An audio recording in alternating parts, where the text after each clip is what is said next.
नमस्कार माझ्या सर्वांना, मी शिवानी. गावाकडच्या स्वादमध्ये आपलं खूप खूप मनापासून स्वागत आहे. तर आज आपण बनवणार आहोत घाटिया शेव. घाटिया शेव कशी बनवायचे आणि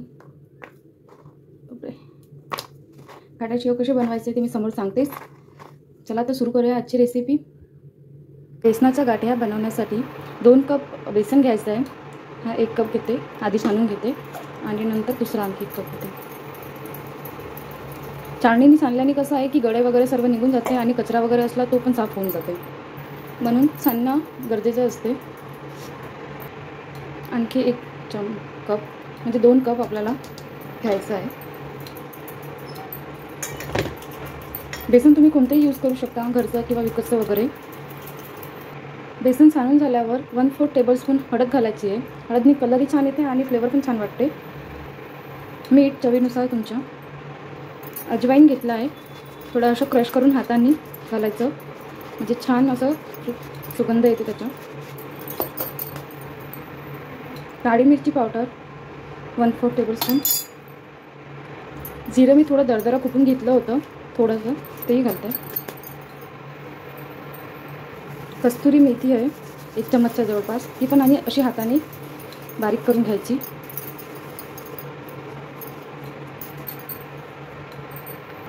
कढाईमध्ये मी अर्धा कप तेल गरम करायला ठेवलं आहे, कारण की आपल्याला मोहन टाकायचं आहे, त्याच्यामुळे खस्ता गाठिया होते छान असे कुरकुरीत. गरम तेल मी वाटीमध्ये काढून घेतलं आहे. त्यामध्ये आता थोडीशी हिंग, ऑप्शनल आहे, तुम्हाला आवडत असेल तर ठीक, नाही तर स्किप पण करू शकता.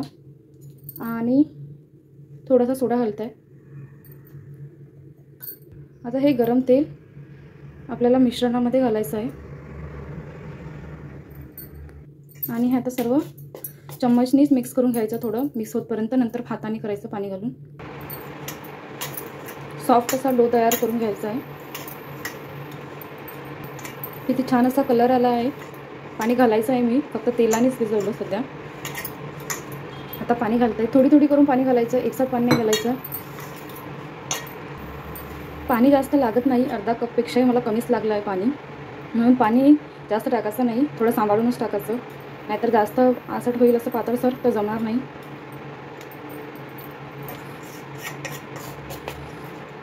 सॉफ्ट असा डो तयार झालेलाच आहे ऑलमोस्ट. बघू शकता किती सॉफ्ट आहे. हा चकलीचा साचा घेतला आहे मी. तुम्ही पायपिंग बॅगनी जे असते ना किंवा पॉलिथिननी वगैरे त्याच्यानी पण करू शकता. आणि याला थोडा ऑइलने ग्रीस करून घेऊ, जेणेकरून बेसन चिपकणार नाही. आता असा सिलेंडरकर गोळा करून आपण याच्यामध्ये भरू.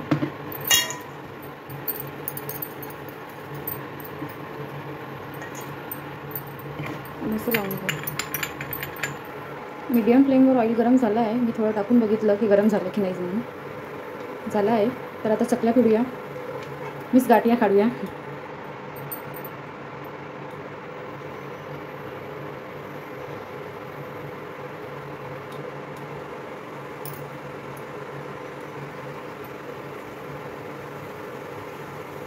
तुम्हाला जशा शेपमध्ये काढायच्या असेल तशा काढू शकता, कारण की नंतर तर तोडायचंच आहे.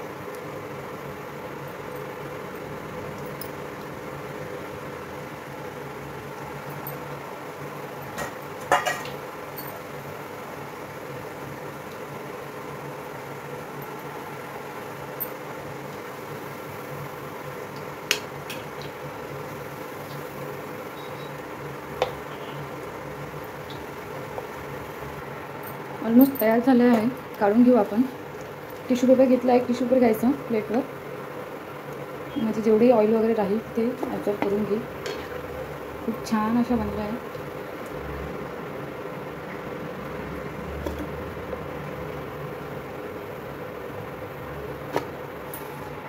बाकीच्या पण काढून घेऊ.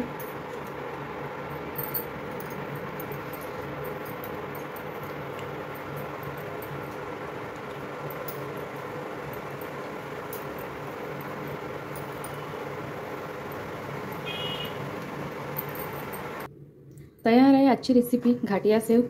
छान झाली आहे, मस्त कुरकुरीत झाली आहे बघा. सॉफ्ट पण आहे छान आणि क्रंची पण वाटत आहे. खूप मस्त झाली आहे. कशी वाटली आजची रेसिपी कमेंटमध्ये सांगा आणि माझ्या चॅनलला सबस्क्राईब करायला विसरू नका. थँक्यू. घाट्या शेव आपण चिवड्यामध्ये पण टाकू शकतो किंवा असं चहाच्या टायमाला खायची इच्छा असली तर तेव्हा पण खाऊ शकतो. लहान मुलांना पण आवडते, कारण की एक तर तिखट नसते ही आणि त्यांना खायला पण जसं चकली खायला मजा येते तसं ही खायला मजाच आवडते किती म्हणा. छान झाली आहे, करून बघा तुम्ही पण छानपैकी आणि सबस्क्राईब करायला विसरू नका. थँक्यू.